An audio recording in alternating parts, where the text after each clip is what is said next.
All right, we've got it. Thank you guys so much for being here.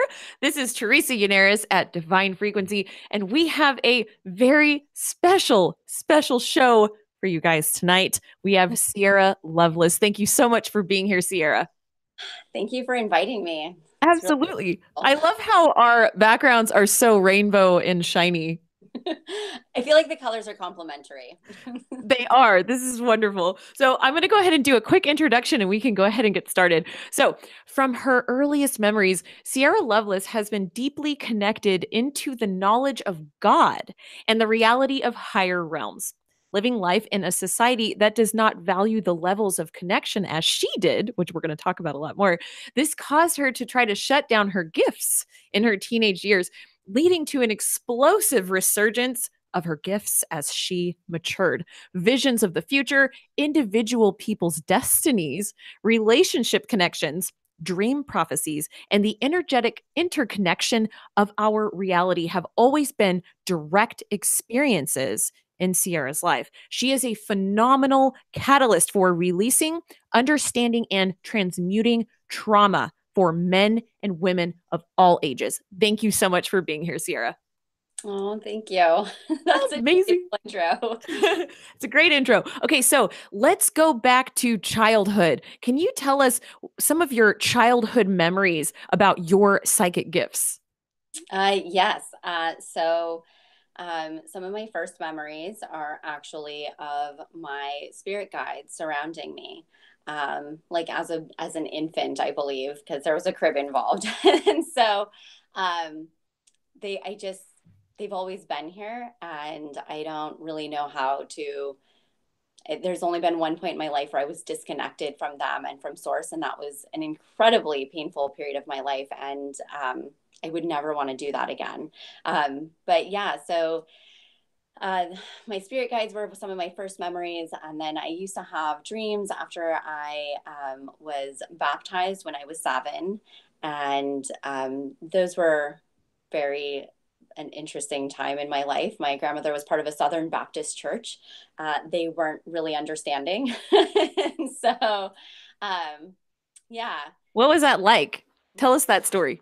Oh, good. Yeah.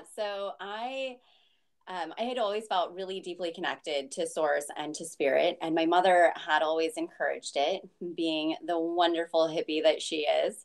And she would ask me questions about what my spirit guides were telling me and how I felt when they were around, and really kind of got a feel for what was happening between us.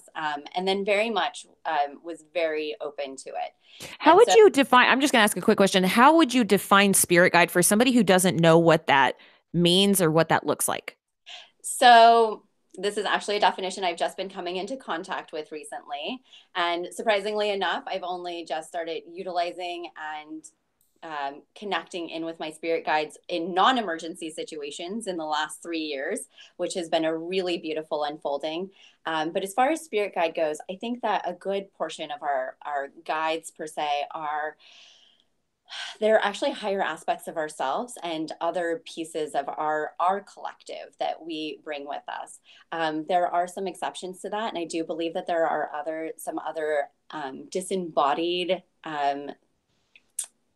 uh, beings that sometimes choose to come and be like in a partnership with us. And I believe that that transcends our lifetime. I believe that that's a partnership that we shared possibly in their ascension in a different plane. And so I think that spirit guides, as far as I see them, they are kind of these very ever loving and gently encouraging beings on the other side that help to guide and manifest things for you. And in my case, sometimes I have one in particular who's very like old man coyote.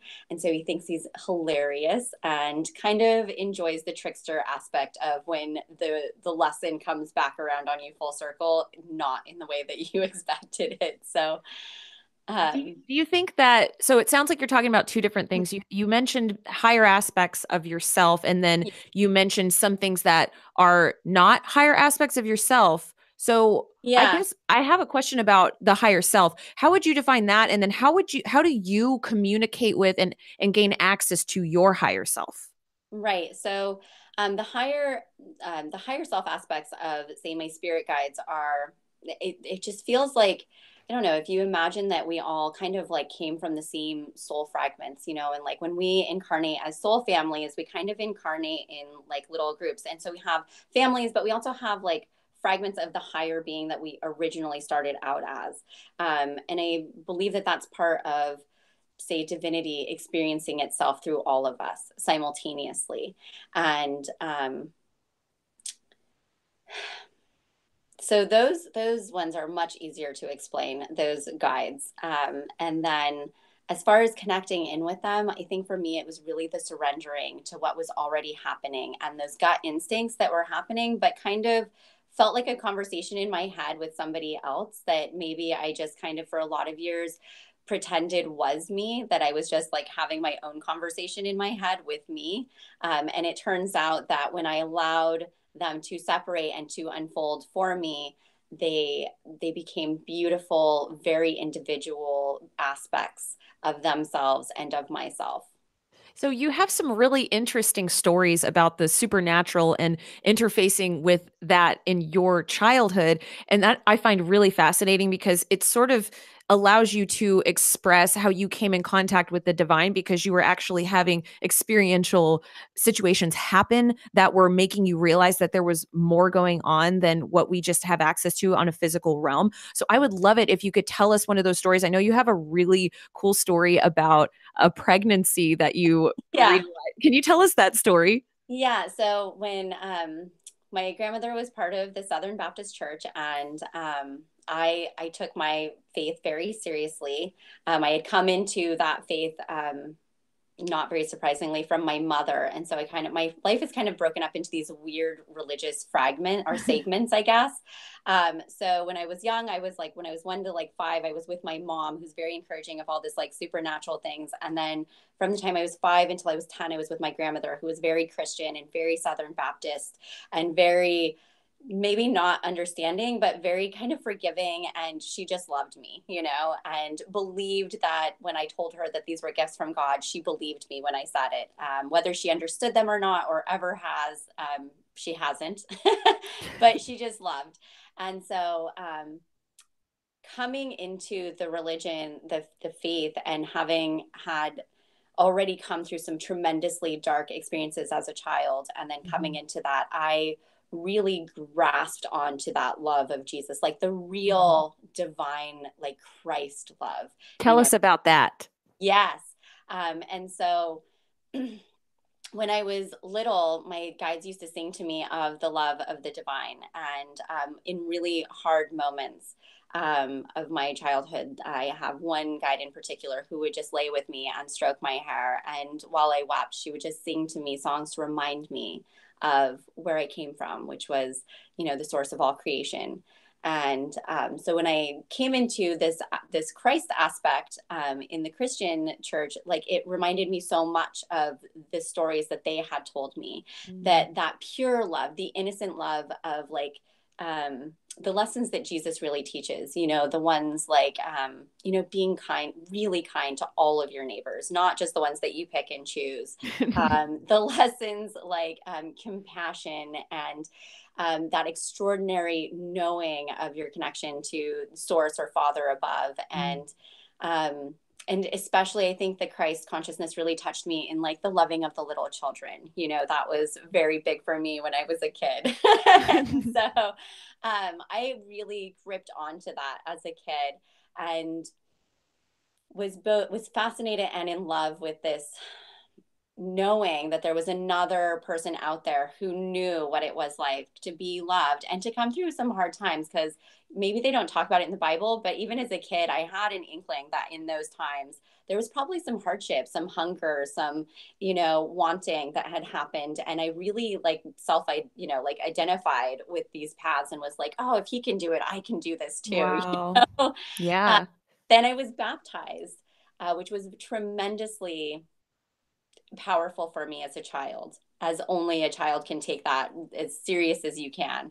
And I entered into that relationship very wholeheartedly and believed I was, made clean to be a better vessel for for this love to come through. And within a couple of weeks of me shedding that outer dank and darkness that I had felt from those other experiences, within just a few weeks, I started to have dreams, like really vivid dreams that would come Wow. through. And one of those dreams involved the woman you're talking about. I dreamt that she was pregnant, with twins, no doubt. And being small and childlike, I was super excited to see her the next time. And when I did meet her again, the first thing I blurted out, because of course I looked in her belly and it was just plain as day to me that those babies were in there, and I could not fathom how nobody else could see them. And I told her about it. I was like, oh my goodness, congratulations on your pregnancy. And she was just like, I'm not pregnant. And I was like, yeah, you are. Like, there's twins right there. Like, I can see them. And she was very adamantly not pregnant. And it turns out that I think I pinged in on that very early in her pregnancy, because it was within a few more weeks that she did find out she was pregnant. And within a few weeks after that, that she did discover it was twins. And that was the moment that the pastor pulled me aside to, have talks with me at 7 years old about renouncing my gifts from Satan. Because clearly miracles can only work in the Bible according to that faith, and not in the everyday through ordinary people, which is not true at all. Yeah. Can you tell us a little bit more about how that played out? So you had this experience, and then how did the people around you react? How did your mom react? And how did the priest react? Yeah, so my mom was not with us at that time. I was living full time with my grandmother, and my grandmother was, I think she was embarrassed, but she grew up in that very stoic time, during the 50s, where you really kind of mash all those feelings down and you don't deal with it on the surface. You just push all of the things you don't want to deal with off to the side. And so I think she was a bit embarrassed. I know it made everybody really uncomfortable around me, and I do remember that people were a lot awkward around me, where they had never been before. I remember people kind of like taking a little bit more of a birth around me, and I just kind of became the odd child. And so, Wow. That's such an interesting story. Also, guys, if you have questions, please go ahead and drop them into the chat. If you can use all caps, it makes it easier for us to notice those. And thank you, Savannah, for moderating tonight. So, yeah, I wanted to ask you a little bit, Sierra, about your mom's role in supporting your gifts. yeah, it was huge. Tremendous. During my formative years until I was 5, my mother was the biggest fan of those things. Um, when I walked up to my mom and I was 3 and informed her that I didn't like the pictures of the pyramids that they were showing because they were all missing their crystal caps, my mom took that very seriously and never for a moment like denied it. And actually later, years later, went and did research and discovered that there are several theories involving the pyramids and crystal caps. Um, I was a very young and verbal child, and so I had a huge vocabulary at a very young age, and would tell people like their gardens were gorgeous. And my mom just really kind of rolled with it. um, she was she was great in that aspect. In fact, um, she laid very fertile ground for the rest of my spirituality to grow, because she never condemned me or told me it couldn't be true. She very much either believed me or talked to me about how I felt about it and then left it alone. And then even coming through that time with Christianity, the lessons that I learned there were so incredibly potent and powerful. And then to move into my mother's house, back into my mom's house when I was 10, she and my stepfather were really, they aligned themselves very fully with the Native American path. And so Mm-hmm. we smoked peace pipes on Sundays, and my dad taught us to walk through the woods like the animals. And, like I just had such like a weird and kind of extraordinarily diverse upbringing, and some very different faiths, but they all speak the same language. They all have a common truth that runs through them. And I think that's one of the biggest things, that everybody should realize, is that it's all one religion. We're all trying to do the same things to get to the same places and to reach the same frequencies, vibrations. The words change every 20 years or so, but it's all the same state that we're looking to acquire. Wow. It sounds like a lot of your childhood was preparing you for some of the greater work that you're doing now in helping people heal through trauma. Can you tell us a little bit about when you started to go through some of the darker aspects of your experience and how you were able to go through those situations? Yeah. I have quite a bit of sexual trauma from childhood, and some more extraordinary situations that happened, some like mental and emotional abuse that happened through my teen years that was pretty heavy, which resulted in me, even though I carried this like divine spark with me, I made some pretty poor choices as a human in this body, just out of pain and not understanding what was happening.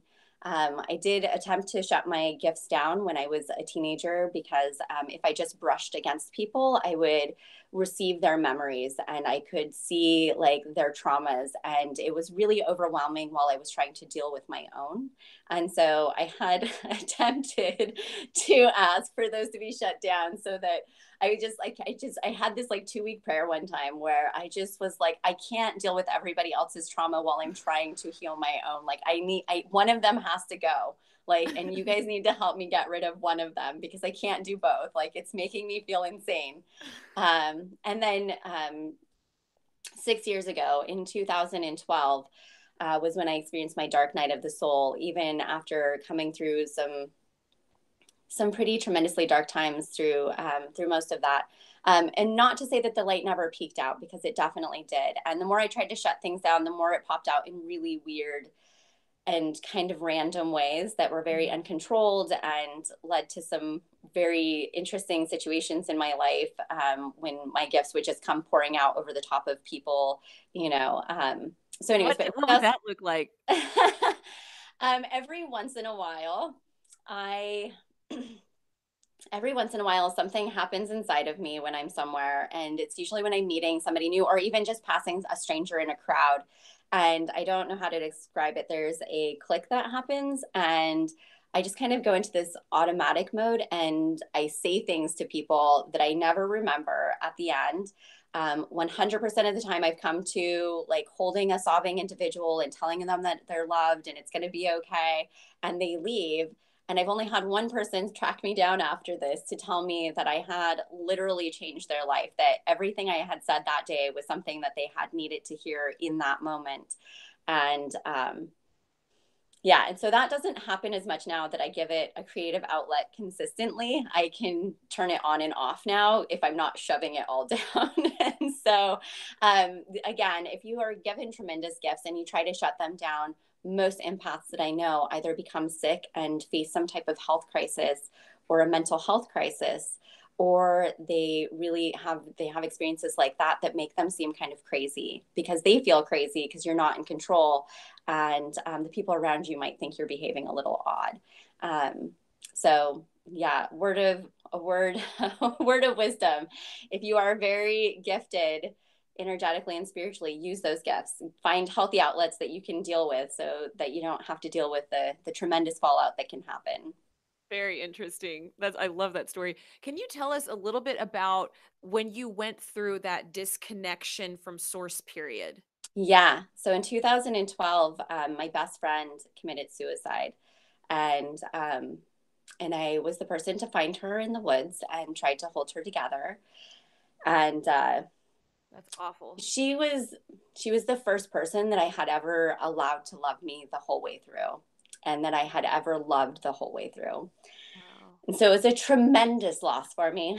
um, the beautiful things though was that she taught me how to love people like all the way, and even in her death she taught me to be me all the way through. I quit trying to be normal. I quit trying to hold myself back and protect my precious heart that was like so sacred. I wasn't giving it to anybody, and I was keeping all of this love inside. And so in 2012 though, when I found her, the thing that happened, um,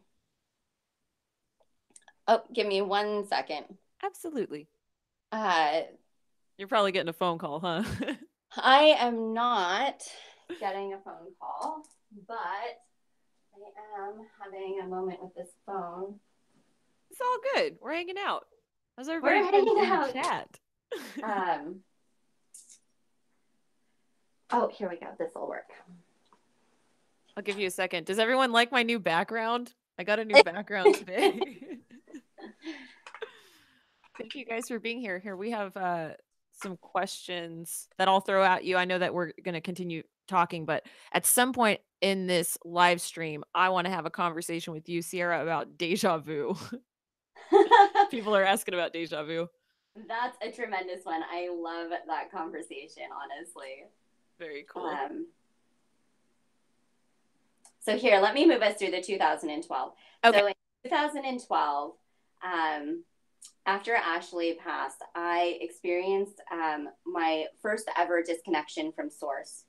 And through that disconnection, by the way, that's awful. And if actual people live that way, I am so sorry for them, because it's terrible. To not feel that constant inner guidance and that display of love in every moment. And it was really sad for me. And it was so dark in there. I didn't know if I was ever going to find my way out. And it was the first time, after everything else I'd ever been through, that was the first time I actually was afraid I had been broken to the point where I wasn't going to recover.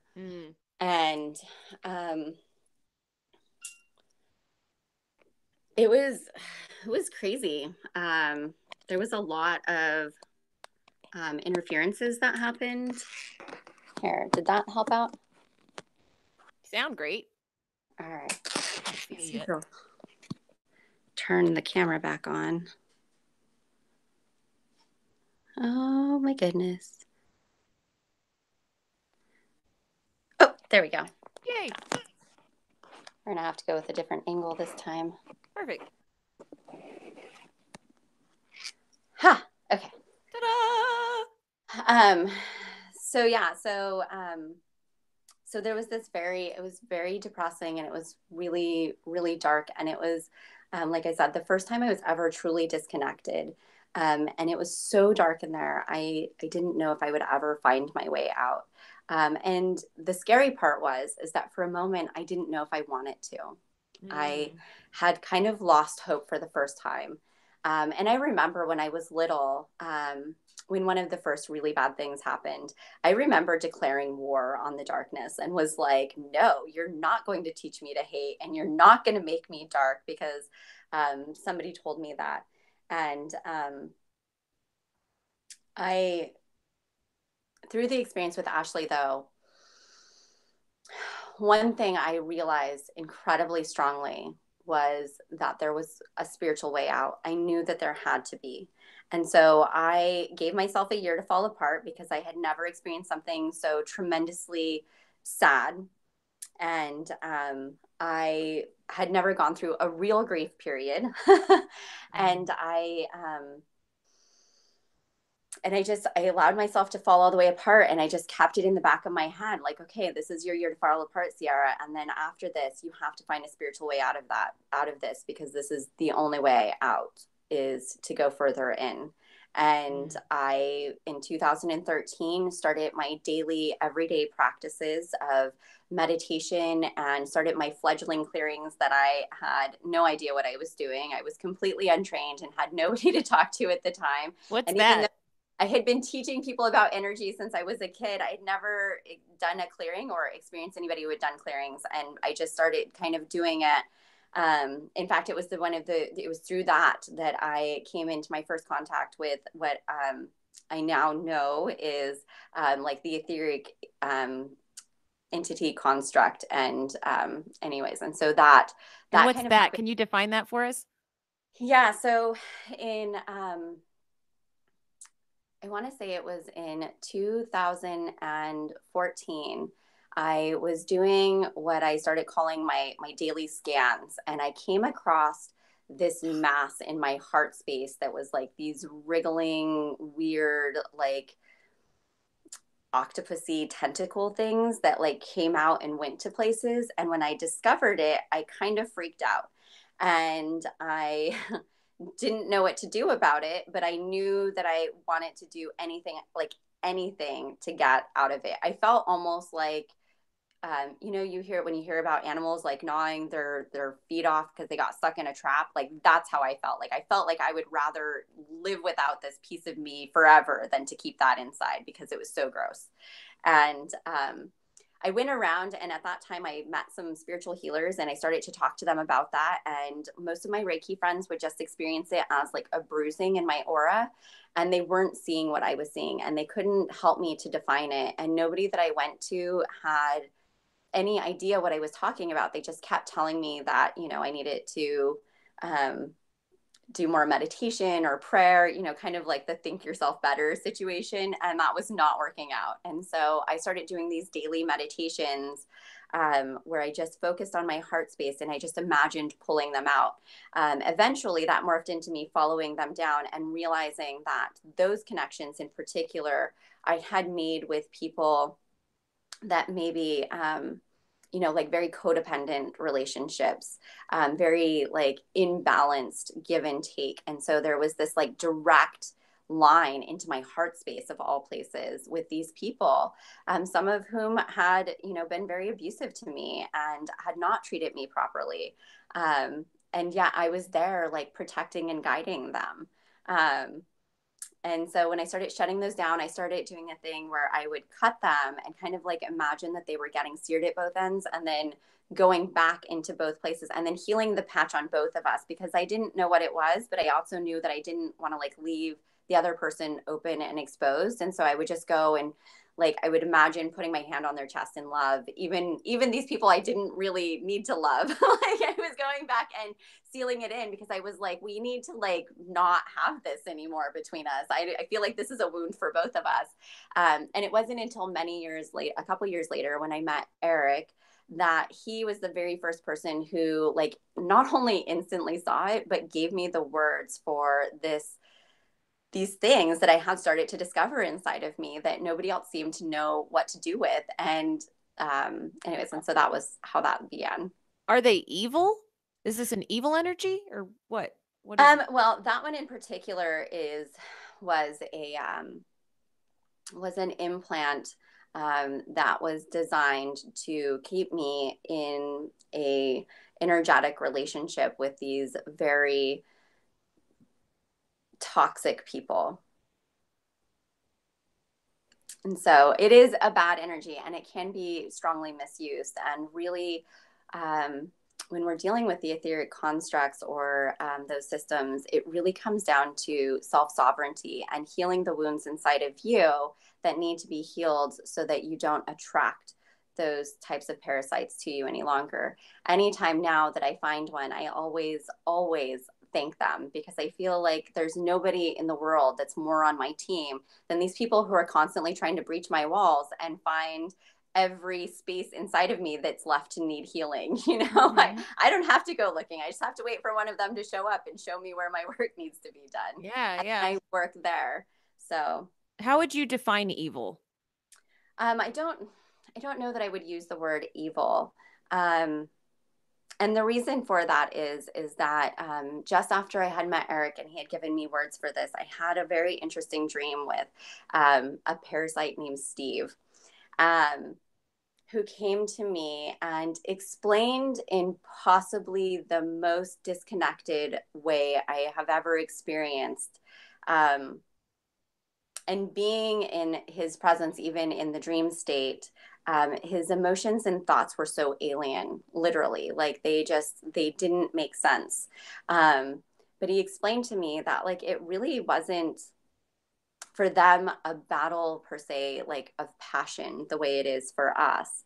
That it really just was their way of being, that was their sustenance. And just like all parasites, they seek their hosts and their food. And so I don't think that I would use the word evil for that particular system. Do you believe in evil? I do. I believe that evil is more of a thing that exists in the hearts of man, though. Because you talked about personal sovereignty, and I would like if we could talk a little bit about free will and how that affects personal sovereignty, and if we can kind of trek into that territory, because I feel like we're going there, and I think we should, because Absolutely. we're talking about entity attachments, and there's this thread of kind of like no responsibility when you're talking about entity attachments or whatever it is, etheric, all those words that you put in that energetic arena.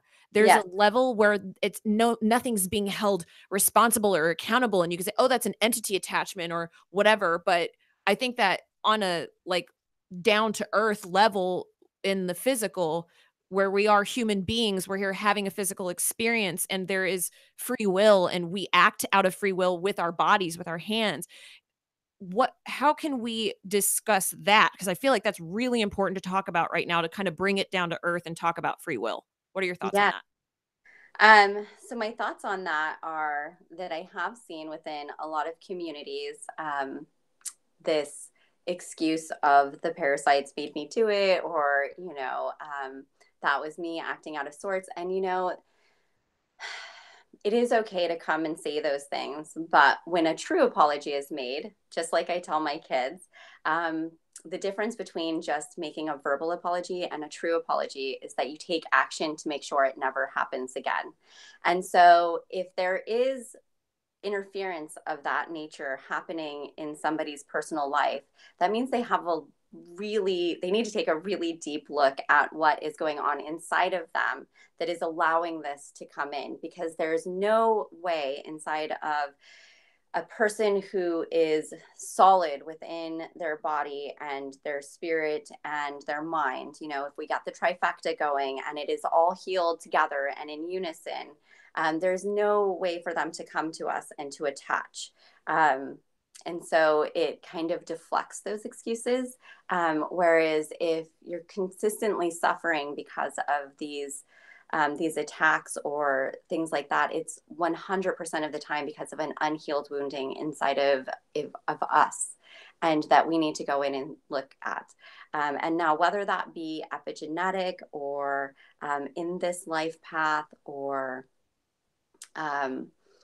in any other way that sometimes these things come, that we need to clear them out. And there's always, it's like layers upon layers, once you Mhm. get it, then you can always peel back another layer, of course, and make sure that everything's still being healed and smoothed over. Um, Thank you. but That makes a lot of sense.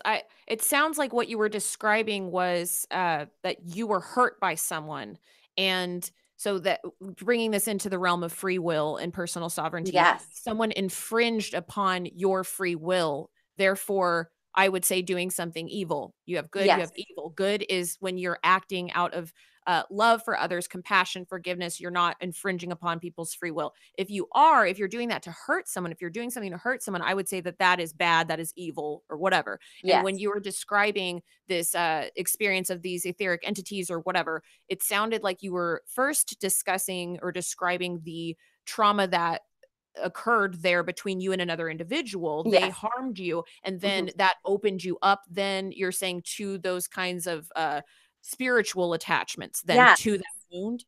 yeah. So combination. Sometimes we love our people that abuse us, and so there's that combination of we let them in to us, into our hearts, and we love them, and then there's that wounding that creates that negative and toxic cycle. Um, Interesting. Okay, so how then can you walk us through, if someone's listening to this right now and they're saying, "Huh, that kind of makes sense to me." Maybe they've been hurt by somebody and they're trying to heal that trauma, and maybe there's not really a way that they can heal it with this other person. What would your advice be for these people? to do the inner work, to find the compassion and forgiveness. Sometimes we have to forgive people that aren't even sorry, and we have to do it for ourselves. And sometimes that forgiveness isn't like what people think forgiveness looks like. Sometimes that forgiveness is just acceptance that this is there and becoming neutral about it, which happens a lot for me, is that I just find the 0 point, the neutrality, where it no longer inflames me to passion one way or the other. It doesn't spur me to need to love them harder or to love myself. And so there becomes that balance. Mhm. Another thing is that you don't need to actually know about energy work at all to have zero to little room for these types of attachments or attacks. Living your life joyously will do the same thing. Finding your love, finding your passion, living richly and deeply in your world, those things will automatically repel that darkness. That's beautiful. You mentioned being you all the way through, and I thought that was so wonderful. Can you tell us a little bit more about how we can be ourselves all the way through? Yeah, I hope so. I can only tell you a little bit about my experience. Um, and give you some of the pointers, the tricks that worked for me. And one of the biggest moments was recognizing that it was okay in moments of sorrow to be sad all the way through. If I needed to cry, it was okay. Wherever it was, whenever, over whatever, if I just needed to cry, it was okay to cry in that moment. If I needed to laugh, I laughed like all the way down into my belly. And I relearned how to belly laugh like a child, which is, by the way, something we can learn to do. We can reclaim that. And other tools were just to really allow myself to look at myself kind of from an outside perspective and be like, you know what? It's okay that you're hurting. It's okay that you're not behaving or seeing or feeling things as people would like you to in this moment. You're not capable of that, and it's okay. Really doing some self love. Mirror work was beautiful and brilliant. I did a lot of writing during that time and learned what was happening inside of me so that I could look at it on paper and I couldn't look away, and finding love for me even in those really tumultuous moments, and in moments when I wasn't making good choices too, and stepping back later and finding compassion for myself and anybody else who had been near or around me or involved. It was big. That's a wonderful list you got queued up right there. That was awesome. So we have some questions for you. Would you mind if I asked some we have some really good questions I would love to be able to jump into. Absolutely. Cool. Okay. So the first one, how do you find the strength to forgive someone who doesn't deserve it? Oh man, that has only come recently. And again, with the 0 point, I don't know that it was so much forgiveness like I've heard other people do, but for me, it was really just sitting with the grief of that moment until I could just sit with it, pulling it up and holding it in my hands and cradling it to me and just sitting with those moments. And when I first did it, I had tremendous experiences of emotional release, and I would sob, I would get angry, and I allowed myself to go through it. And every time, and by the way, I do most of this in the bath because I don't know why, but I love water to do a lot of this healing work. Okay. And so um pulling it up and letting it out. And then after I was done with that moment, just looking back and saying, it's okay. You didn't find it this time, but it's okay. We're going to try again in a couple of weeks. And for some of my experiences, I had to wait weeks in between to be able to pull them back up before I had that strength again.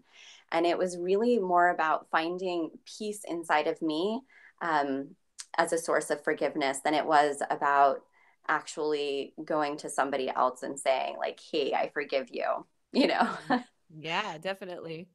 So, how much negative energy is ever truly outside of us?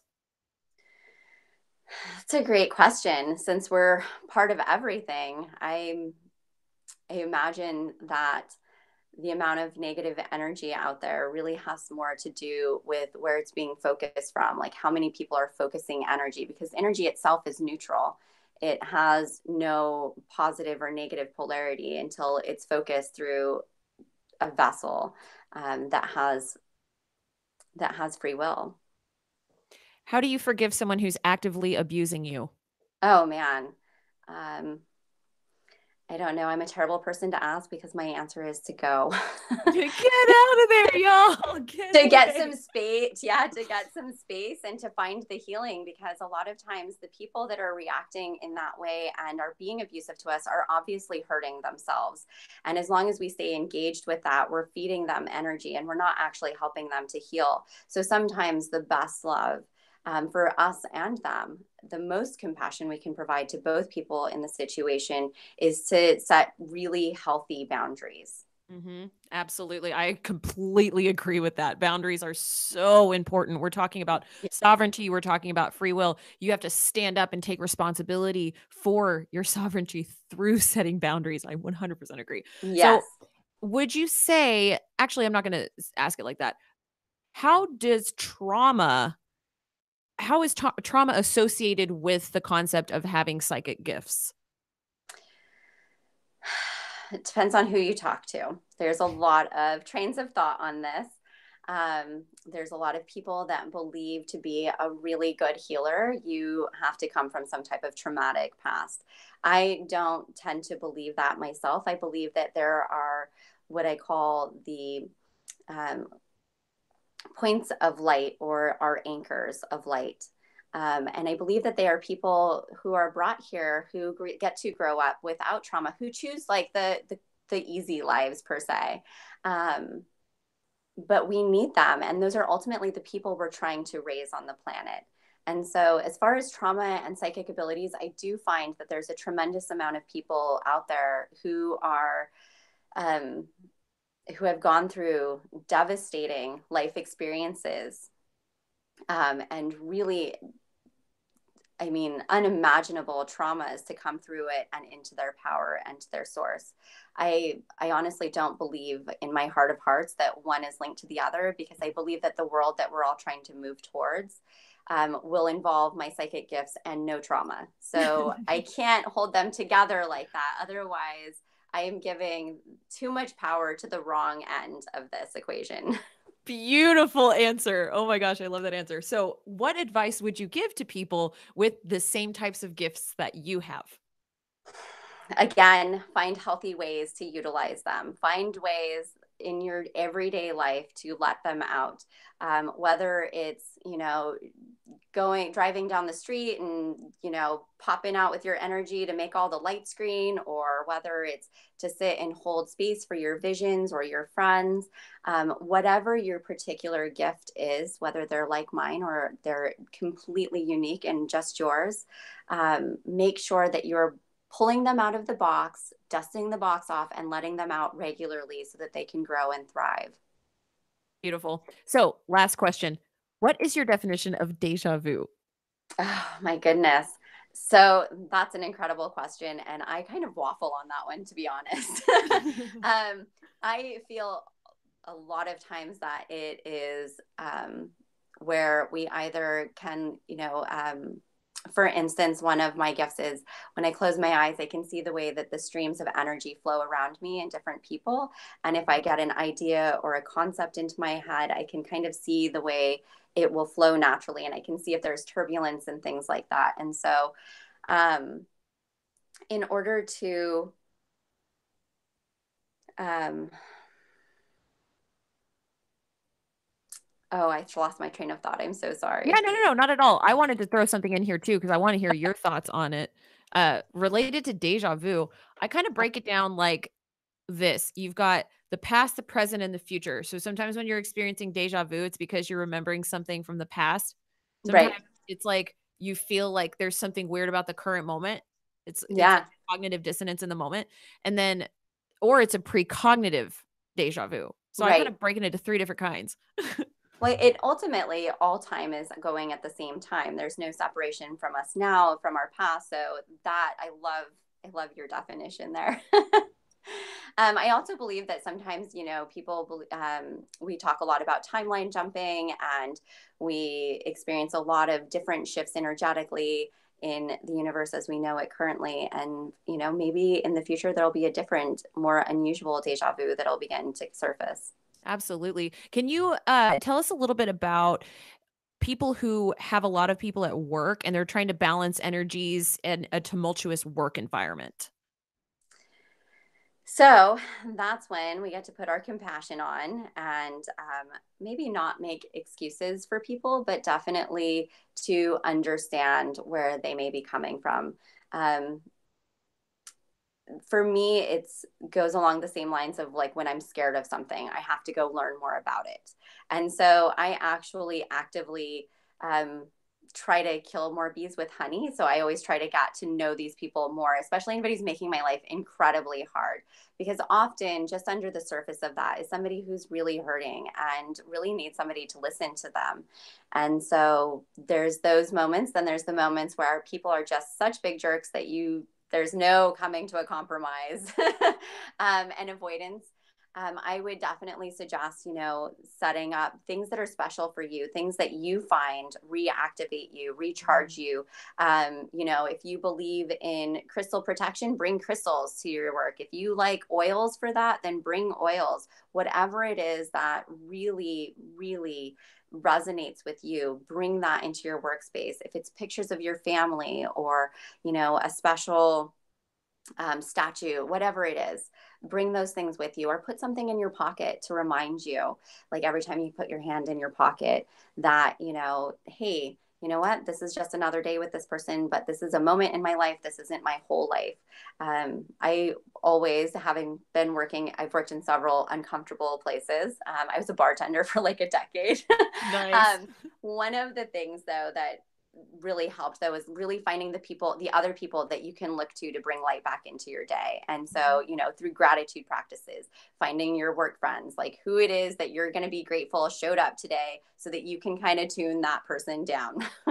Beautiful. That's such good advice. Okay, one more thing. I know I'm throwing a lot at you. You're doing great. You're It's on a roll. okay. You're an incredible mother. And could you leave us with your philosophy on children and how important they are to this human growth, evolution? Yeah, well, we're supposed to be setting up for the next 7 generations. And so it is so important for us to be bringing our mindfulness and our loves and our compassion into this growth with our children and to be growing with them, to show them what it's like. My personal philosophy is I don't like to um, part of my personal philosophy, I should say, is that I really don't like to live in that fantasy world with kids where I pretend like everything is just fine all of the time. And then, who knows, in a couple of months, they're maybe dealing with a huge traumatic experience and they have no idea where it came from. Mm. I try to show, and I believe that we should all show children what it looks like to fall down and to fail at things and then to pick ourselves back up and be successful either in that area or another area. It's so important for us to show them and guide them through our everyday moments with them Mhm. how it is that we would like to live on the world. And of course, we're going to be wildly successful in some ways and we're going to wildly fail in others. And a lot of the ways that we think we're successful with our kids might not be what they notice at all. It'll be something completely different. So also being open to the experience that they are individuals and they have their own life paths to bring in, and not trying to make them replicas of us, that they are their own unique sovereign people who are coming into this world to bring their light, not an extension of ours. That's beautiful. Thank you so much, Siara Loveless, for being here tonight. This has been an amazing conversation. Thank you for giving me the opportunity to sit here and chat with you about God, about spirituality, about the higher self, and what we're actually doing here practically on the planet to move forward through consciousness evolution to become the best people that we can, to stand in our personal sovereignty. This has been an incredible, incredible conversation. And I really hope that you'll come back on the show and hang out with us. We have a lot of positive chats coming through, and thanking you for being here tonight. Oh, thank you so much for having me. And thank you for everybody else who came too. Yes, thank you guys. Thank you to Savannah in the chat. Thank y'all for being here. Everyone have a wonderful Saturday night. All around us are pieces of the gigantic cosmic puzzle. Let's attune to its frequency. Bye.